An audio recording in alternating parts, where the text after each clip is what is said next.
So most of you guys are probably looking at this fish and kind of thinking like, oh man, why are you guys like, what's up with these fish? What's the value of them?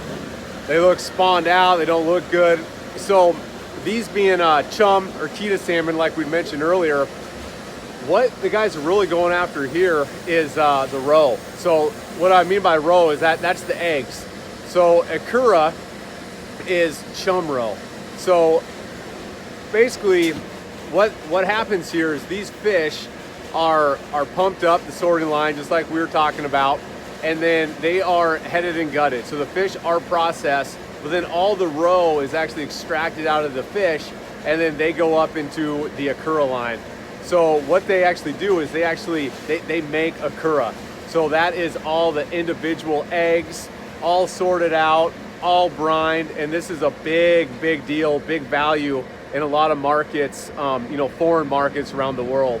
So this is stuff that you guys will see, known as caviar, but big time stuff over in Russia, European markets, even Asian markets. But that's why the value of this fish is so high. And obviously, right when these fish are silver and bright, they're not going to have that mature roe. So once they get closer to their spawning period, like this right here, that roe gets more and more mature. And there's different grades of Ikura depending on the maturity of that roe. If those fish were really silver, that roe would be really hard. It's called hard shell, and you can't do much with that stuff. It breaks, and it's not nearly as much value.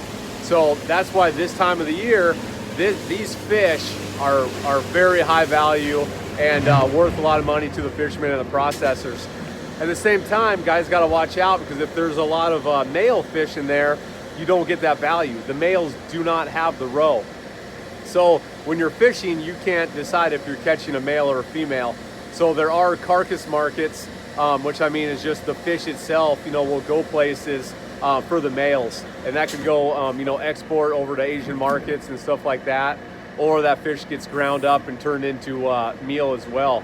But yeah, that's just wanted to describe to you guys, what we're looking at there, and why the fishermen and the processors are really, why there's such value in these fish right behind us.